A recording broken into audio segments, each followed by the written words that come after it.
sing ngalah ben hubungan ojo nganti pisah yen sih ana wektu kau ketemu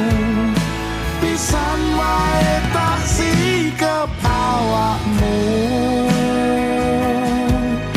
ngomong aku lunga apa kudu bertahan aku ikhlas nampa kabeh kenyataan